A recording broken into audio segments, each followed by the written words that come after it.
tabu. Sexo é um tabu. Será que eu posso falar de sexo aqui? Não, não, não. Sexo não combina literalmente com o ensino médio. Professora, como vou falar de sexo para adolescentes? São quase crianças. Sexo é um tabu. E o que é um tabu? Tabu vem dos conceitos filosóficos, sociológicos e principalmente antropológicos. Então está associado a tudo aquilo que diz respeito ao homem e ao estudo do homem em sociedade e as suas ideias e convicções. Tabu é impuro, é censura. São todas as atividades que não devem ser praticadas nesse espaço, nesse lugar. Mas quem disse isso? Quem falou isso? E por que isso? Sexo é da natureza humana. Sexo é algo que se pratica para prosperar as famílias. Sexo é algo que se pratica sob o olhar e a divindade de todos os deuses e do nosso Deus em todos os tempos. Sexo é algo que tem que ser entendido, compreendido, discutido, problematizado, analisado e principalmente centralizado em cada indivíduo como sua escolha, como sua sexualidade e com uma prática consciente e com uma educação decente. Olá, boa tarde. Estamos iniciando mais um programa para o canal CERN e hoje trataremos de um assunto um tanto polêmico, não é mesmo, Milena? É isso aí. Nesse programa, nós debateremos sobre o sexo. E é uma pauta que, quando tocamos no assunto, conversamos sobre, causa impactos divergentes nas pessoas. Por que será? Será que o sexo ainda é um tabu em pleno século XXI? Papo de adulto? Será que só maiores de 18 anos podem ter acesso a esse assunto? E os sites de pornografia explícitas na internet, será que eles respeitam essa regra? Então, para falar com mais propriedade sobre o assunto, a gente trouxe aqui a doutora Clara, que é psicóloga graduada na UFBA há mais de 32 anos, tem pós-graduação em psicologia, é clínica na PUC de São Paulo, apresenta um quadro numa rádio há quase 10 anos e muitas outras coisas. Então, doutora Clara, tudo bem com você? Tudo ótimo, meninos. Muito bom. Parabéns à escola pela iniciativa. Parabéns a vocês também pela proposta. Então, e para conversar. Vamos trocar ideias sobre isso. Então, para a gente contextualizar o assunto, o tema, a gente vai passar um breve vídeo aqui rapidinho, só para a gente entrar mesmo no assunto. Hiya, I'm Sue. This is Derek. We're here because your son just looked us up online, to watch us.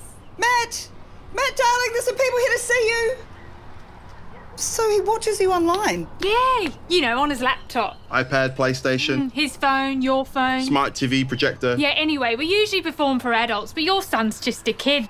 He might not know how relationships actually work. We don't even talk about consent, do we? No, we just get straight to it. Yeah, and I'd never act like that in real life. Nah. Hey, Maddie. You right? Okay, Sandra, stay calm. You know what to do here. All right, Maddie. It sounds like it's time to have a talk about the difference between what you see online and real-life relationships. No judgment. Many young Kiwis are using porn to learn about sex. Keep it real online. Get help and advice at keepitrealonline.govt.nz. Então, para você, doutora Clara, o que é o sexo? Apenas o ato ou envolve algo a mais? Ok, muito bom. Começamos bem. Veja só, sexo não é só o ato sexual em si, né? várias outras coisas a gente pode enquadrar dentro do que a gente chama de sexo.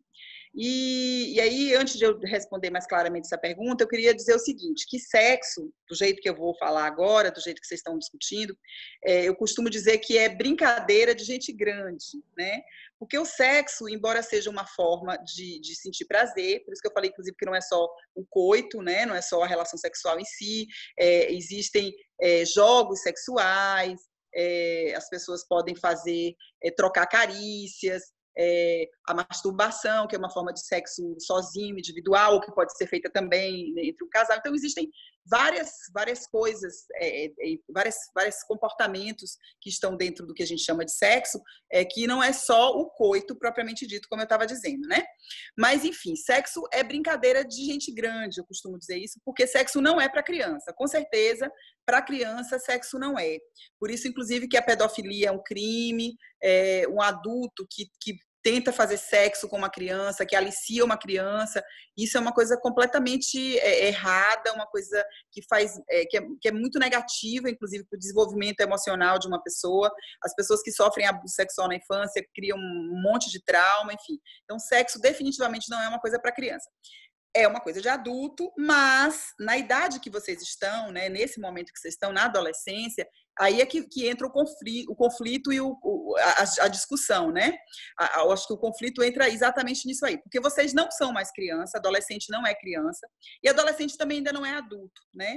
E aí eu acho que os grandes questionamentos, as grandes dúvidas assim, relacionadas ao sexo, que é esse contato de duas pessoas que voluntariamente desejam trocar afeto, trocar carinho, trocar prazer, né? O sexo é uma necessidade fisiológica, já respondendo mais diretamente então a pergunta, né? É uma necessidade fisiológica que a gente tem depois que a gente cresce, quando a gente entra na puberdade, e daí em diante, a partir da puberdade, a gente tem essa necessidade começa a surgir no corpo, né? O desejo sexual, a atração sexual, a necessidade de fazer sexo, que é como eu disse, uma necessidade fisiológica que tem um fim de procriação, mas não é só isso, né? A gente não faz sexo, não se faz sexo, o ser humano, pelo menos, mesmo os animais, os outros animais, somos animais também, né? Não fazem sexo só para reproduzir, né? Então, o sexo é exatamente esse contato em busca do prazer, né? Que pode ser feito, como eu disse, a pessoa com ela mesma, pode ser feito com outra pessoa, pode ser feito em grupo, enfim, né? É uma busca do prazer, da satisfação desses desejos, desses instintos sexuais mesmo, desses instintos que são comandados pela libido, né? Que é o desejo sexual, que é essa energia que faz a gente ter desejo e necessidade até, né, do sexo. Então, seria mais ou menos isso. Então, nesse embalo, hoje em dia se fala muito sobre sexo, apesar de ser um tabu, principalmente os adolescentes falam, né? E cada um fala do jeito que quer, do jeito que entende. Tem a pornografia que distorce muito a ideia do sexo. Então, você acha que existe uma forma correta de abordar o sexo? Sim, eu acho que eu acho perfeito vocês estarem falando sobre isso na escola. Acho que é importante a gente abrir o debate. Não acho que é um assunto para criança, como eu falei, para criança pequena. Não acho que para criança é um assunto que deva ser discutido, ou pelo menos aprofundado com criança pequena. Mas acho que a partir do momento que surge esse desejo, esse despertar, e é realmente na idade que vocês estão, na adolescência, né, que começam a surgir mesmo as mudanças na puberdade, né? Começam a aparecer os caracteres sexuais secundários, né? Os pelos, a mama cresce, e aí a libido, o desejo sexual vem junto. Então, esse é o momento em que vocês devem começar realmente a falar sobre isso. Eu acho que quando começa, no início da puberdade, a partir dos 10 anos de idade, 11 anos, 12, aí sim é o momento. Criança muito pequenininha, acho que não, mas nessa idade, sim, deve ser abordado. E deve ser abordado como você está colocando. Eu concordo com você que até o vídeo, né? Eu assisti esse vídeo que vocês passaram aí, né? E o vídeo, ele mostra exatamente isso, né? Assim, às vezes, assim, até uma adolescente ou uma criança, era um jovem, né? Assim, na puberdade, buscando o sexo de uma forma que não é muito saudável. Porque, como eu disse, o sexo é brincadeira de gente grande, de pessoas que sabem o que querem, né? Que estão indo consciente para aquilo. porque o sexo, inclusive, implica em vários riscos, né? Riscos, quais são os riscos? Não é para ter medo de fazer sexo. Sexo é uma coisa boa, sexo é uma coisa bonita, sexo é uma coisa saudável, mas exatamente porque quando ele é feito assim, sem discussão, às vezes escondido, sem orientação, e entra por esse caminho, por exemplo, da pornografia, você acaba tendo contato com um sexo que não é saudável, né? Que não passa essa ideia que eu tô colocando de que é uma coisa saudável, bonita. Então, essa eu acho que é a discussão. Eu acho que não deve ser um tabu, acho que a gente tem que romper com esse tabu, tem que falar sobre sexo. Sexo faz parte da nossa vida, como a morte, que é um outro tema tabu, faz parte da vida, né? Sexo também faz parte da vida, então tem que ser falado. Agora tem que ser falado na hora certa, ou seja, a partir, na minha opinião, né, a partir dos 10 anos de idade, que é quando a Organização Mundial de Saúde hoje fala que a puberdade, a adolescência, pré-adolescência, né, já chamamos de adolescência, começa a partir dos 10 anos. Então, a partir dessa idade, 10, 11, 12 anos, começar a se falar sobre isso, mas dessa forma que eu estou dizendo, falando do sexo sem mistificar muito, sem complicar muito, mas ao mesmo tempo mostrando que é uma coisa que tem que ser feita com responsabilidade, que não, por isso que eu falo, não é para amadores, né? Sexo não é para amadores, assim, no sentido assim, de não é para criança, não é uma coisa para quem não sabe o que está fazendo, tem que ter uma certa maturidade para iniciar uma vida sexual mesmo, né? Não os beijos, não os jogos sexuais, aquela coisa mais inocente ou menos, mas assim, o ato sexual mesmo, o coito, eu acho que você tem que iniciar ele e desenvolver ele quando você tem uma certa maturidade. Por quê? Porque você tem que saber administrar isso, porque há um risco de doença sexualmente transmissível, há um risco de gravidez, uma gravidez não planejada, não desejada. Então, assim, é uma coisa que tem que ser feita com uma certa consciência, com uma certa maturidade. Mas tem que discutir sim, tem que falar sobre isso, a família tem que falar sobre isso, principalmente a família, mas acho que a escola pode contribuir também, né? Acho que é importante também esse debate dentro da escola, mas, assim, principalmente é um papel da família, né? Conversar sobre isso, que nem toda família tem assim, fica à vontade, vamos dizer assim, né? Para muitas famílias esse tema é um tema ainda tabu, difícil, mas eu acho que é importante, que a gente tem que ir quebrando esse tabu e, enfim, se falar sobre isso mesmo, principalmente no contexto familiar, mas também no contexto da escola. Então, a nossa próxima pergunta era justamente sobre isso. Se a senhora concorda com a educação sexual nas escolas, se sim, a partir de que idade? Mas acabou que a senhora respondeu e estamos fartos aí, cheios de informações. Então, vamos para a próxima pergunta. Então, a próxima pergunta é: quais benefícios a educação sexual agrega? Sim, eu acho que o benefício de não conduzir, do jovem não ficar sozinho, porque ele vai sentir, claro, que o desejo sexual no corpo dele, né? Como eu falei, a partir da puberdade vem os desejos, a criança que já não é mais criança, né? Que já está passando mesmo para a adolescência, né? Essa fase intermediária, que é uma fase delicada, difícil exatamente por isso, porque não é criança, não é adulto, mas enfim, assim, o desejo sexual, as necessidades vão vindo, vão acontecendo dentro do corpo, e a criança precisa, aquele jovem, a criança, o adolescente, o puber, ele precisa falar sobre isso, ele precisa de alguém que oriente ele sobre isso, né? Porque senão ele vai buscar isso, às vezes vai buscar respostas para isso, sozinho na internet, nas redes sociais, como a gente viu aí no vídeo, né? Vai buscar sozinho nas redes sociais, né, sem a intervenção de um adulto confiável, né, de alguém que possa orientar melhor, vai às vezes conversar com um amigo da mesma idade dele que também não sabe direito, que também vai talvez pode passar informações que não são bacanas. Então acho que tem que ser discutido mesmo por adultos responsáveis, adultos que saibam, que possam orientar, né? Profissionais de psicologia, professores, né? O pessoal da área de educação, a família, principalmente a família, né? Eu acho que é o ideal, né? Que os pais, que as famílias tenham essa abertura para encarar com naturalidade, para saber que o sexo vem mesmo, que a vontade de fazer sexo vem, que a atração sexual surge, que a libido acontece dentro da gente, e que os pais se sintam à vontade, se preparem, né, para a chegada desse momento. Eu acho que todo pai e toda mãe deve se preparar para a chegada desse momento, para poder, de uma forma natural, tranquila, conversar com os filhos. Porque porque é um assunto como outro qualquer, é um assunto super importante, mas é um assunto como outro qualquer. A gente quebrar esse clima de tabu, de proibido, de pecado, né?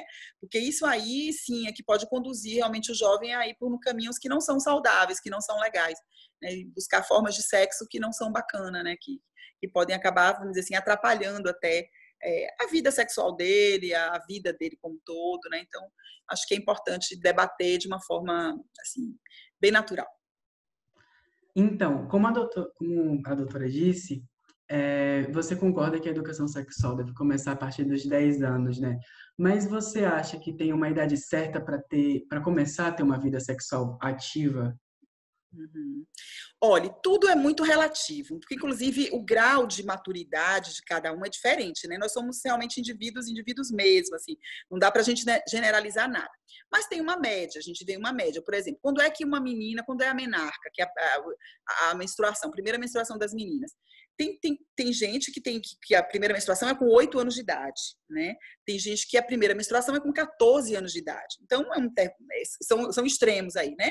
Mas, em média, por volta dos 11, 12 anos, né, as meninas menstruam e tal. Então, mas aí já é a hora de fazer sexo? Não. Estou querendo dizer isso só para dizer assim, que não tem como a gente precisar a idade em que alguém está pronto para ter sexo. Mas, com certeza, não é antes da puberdade, né? Antes dos 10 anos, eu acho que de forma alguma, né? Eu sei que até bem antigamente, né, nossas bisavós, às vezes, até em alguns países ainda, meninas, em algumas culturas, né, meninas muito jovens, que 12 anos, 13 anos, já casam, já têm uma vida sexual, mas eu acho, pelo menos na nossa cultura ocidental, na cultura que eu conheço de perto, eu acho nossos jovens muito, muito jovens, né, para conseguirem administrar uma vida sexual com 10 anos de idade, com 12 anos de idade. Eu acho muito cedo. A partir dos 14, alguns, né? A partir dos 16, outros. E tem outros que realmente só vão se sentir prontos, maduros, para iniciar uma vida sexual com 17, 18. Então, não tem uma idade, né? Não tem uma idade certa. Depende do grau de maturidade de cada um. Mas eu diria assim, que a partir de 14 anos, 15 anos, aí eu acho que já pode se pensar nisso, já é uma coisa que não é tão, né, tão fora do comum. Mas você realmente iniciar uma vida sexual com 9 anos de idade, com 10 anos de idade, eu acho que é muito precoce. Porque, como eu disse, implica em responsabilidade, você tem que administrar, né, você tem que usar contraceptivos, você entende, tem que ter todo o cuidado. Assim, os pais vão ficar monitorando isso, né? Quer dizer, uma criança que a mãe tem que dar um anticoncepcional para ela, acho que não é por aí, né? Eu acho que tem que ser numa idade que a pessoa já tem uma maturidade para ela mesma tomar o anticoncepcional dela, para ela mesma, né? Mas também não acho que o sexo, assim, necessariamente tem que ser depois do casamento, né? Que as pessoas têm que casar virgens, têm que ter sexo só depois que casar, né? Ou tem que ser sexo só depois dos 18. Acho que não necessariamente. Claro, se você tem um sexo dentro de um casamento, dentro de uma relação estável, é mais seguro. Mais seguro porque se acontecer uma gravidez, né, você vai estar mais preparado para lidar com isso, né? Enfim. Mas também não é o fim do mundo. Eu acho que é possível, sim, que uma pessoa jovem tenha relação sexual com 14, com 15, com 16, mas desde que ele saiba, eu digo, depende do grau de maturidade da pessoa. Eu acho que é isso, basicamente isso. Dependendo do grau de maturidade, de 14 para cima, dá para começar a falar sobre isso, embora 14 eu ainda acho que é meio cedinho, mas para algumas pessoas pode até ser, né? Algumas pessoas já amadurecem mais cedo, né? E, como eu disse, desde que seja porque, como eu digo, é brincadeira de gente grande, no sentido de que o sexo é uma coisa prazerosa, né? É uma coisa que é como uma brincadeira mesmo, como um jogo, como uma brincadeira, que você não pode fazer forçado, você não pode fazer porque o outro quer, porque o outro impôs, né? E às vezes acontece isso, tem pessoas que se iniciam sexualmente cedendo a uma pressão, às vezes do namorado. Geralmente os meninos pressionam as meninas, pode acontecer também de alguma menina pressionar um menino, né? Mas em geral são os meninos que pressionam as meninas, pelo menos é o mais comum. Enfim, e não é legal isso, você começar a iniciar uma vida sexual porque o seu namorado te cobrou, te pressionou, meio que te forçou a iniciar a vida sexual. Você tem que iniciar quando você se sentir pronto. Quem tem que decidir isso, definir isso é a própria pessoa, né? não outras pessoas, né? Mas eu acho que a partir disso aí, a partir de, vamos dizer que de 16, eu acho que a maioria, pelo menos, alguns podem amadurecer com 14, mas a maioria, a partir de 16, pode-se começar a pensar nisso, eu acho, né? Certinho. A senhora citou agora nessa fala anterior que os nossos antepassados, eles se casavam muito cedo, tinham relações sexuais muito cedo, e era uma cultura em que a pedofilia e o abuso sexual era totalmente normalizada e romantizada. E hoje a gente ainda vê muito disso, como a senhora falou, em relacionamentos assim imaturos, onde um homem pressiona, abusa de uma menina, de uma garota ainda que não tem maturidade suficiente para dizer não, para negar. Então eu acho que a educação sexual é importante também para isso, né? Para educar, para amadurecer, para ensinar. E agora, mudando totalmente, indo para outro lado da conversa, a senhora acha que a falta de um bate-papo sobre esse assunto, tanto na escola ou na família, pode fazer falta, pode trazer consequências para a vida adolescente ou até mesmo adulta? Porque eu andei pesquisando e no Brasil são 400 mil casos de gravidez na adolescência. No mundo são 16 bilhões por ano. E sendo 2 milhões meninas menores de 15 anos. E o risco de morte na gestação em meninas menores de 15 anos duplica. Então, é muito maior o risco. Esses dados são de acordo com a Organização Pan-Americana e a OMS. Perfeito, excelente, Milena, as suas colocações, né? Primeiro, em relação a essa questão realmente do abuso, da pedofilia, da criança ser envolvida, isso é coisa muito séria mesmo, né? E que, como você disse, isso acontecia no passado e ainda hoje pode acontecer, a gente tem que ficar atento para isso. Como eu disse, por isso o sexo tem que ser uma escolha, né? Nunca pode ser uma imposição, a criança não pode ser aliciada, envolvida, né, realmente sem querer, sem estar pronta para isso. E aí, vendo essa outra colocação sua, né, sobre... repete aí para mim, Milena, só esse finalzinho aí, que agora deu um branco, de repente eu estava pensando muito nessa outra questão e acabei esquecendo o que você estava falando agora. Da gravidez, né? Você estava falando da gravidez. Sim. Da gravidez. Se a senhora acha que pode trazer consequências para a vida adolescente ou até mesmo adulta. Falar disso, não falar sobre isso. Sim, perfeito. Com certeza. Por isso que eu acho que tem que ser feito o debate, até em relação à questão da prevenção, por exemplo, do abuso sexual, da pedofilia. A criança precisa ser instruída. A criança pequena, acho que aí voltando um pouquinho para trás, aquilo que eu tinha dito antes, a gente não deve falar de sexo, né, explícito para criança pequena, mas a gente tem que trabalhar a criança no sentido dela se proteger, por exemplo, do abuso sexual, né? Desde muito pequena, olha, não permita que ninguém lhe toque, não permita, além da vigilância dos pais, além dos pais estarem atentos a isso, precisa também orientar a criança para que ela saiba se defender. Se alguém tentar lhe tocar, não permita, essas partes do seu corpo são só suas e tal. E aí a gravidez é que você estava colocando mesmo. Por isso que eu falei, o sexo muito cedo pode acontecer, porque só tem um método anticoncepcional 100% seguro, que é não fazer sexo, né? Se você faz sexo, né, existe sempre a possibilidade de acontecer uma gravidez, por exemplo, né? Porque não tem método contraceptivo 100%. Tem método contraceptivo, assim, a associação de vários métodos dá 99%, mas tem 1% ainda que pode acontecer, né? Então, uma menina, por exemplo, de 14 anos, de 13 anos, o risco de morte é muito alto, né? Você vê que antigamente, assim, a morte por partos, nessas bisavós nossas, nesses povos onde as pessoas têm filho muito cedo, casavam muito cedo, eram forçadas a casar muito cedo, nas culturas onde é assim, as meninas morrem no parto. O índice de morte no parto é muito alto, né? Porque o corpo não está pronto ainda para gerar um filho, para gestar. Por isso que eu acho também que até pela fisiologia, mesmo que tenha uma certa maturidade, mesmo que seja uma escolha, tem que tomar um certo cuidado, porque às vezes fisiologicamente a pessoa não está pronta. E é interessante que é claro que os debates são necessários e acho que ajudam muito, né, a prevenir a gravidez. Porque uma gravidez não desejada é uma coisa que vai trazer problema, né? Ou a opção da interrupção da gravidez é uma coisa que vai deixar uma marca, vai deixar um trauma, ou levar também uma gravidez adiante, né? Uma pessoa que não tem estrutura ainda, que não tem preparo, também vai trazer consequências muito grandes para a vida desse adolescente, sem contar o risco realmente de morte no parto. Então, precisa que se converse, sim. Eu acho que a conversa pode prevenir, sim, a gravidez na adolescência, né? Embora existem muitas pessoas, muitos jovens que são informados, mas o adolescente ele tem uma coisa assim, né? De achar que nunca vai acontecer com ele, que é uma coisa própria, inclusive, da adolescência, né?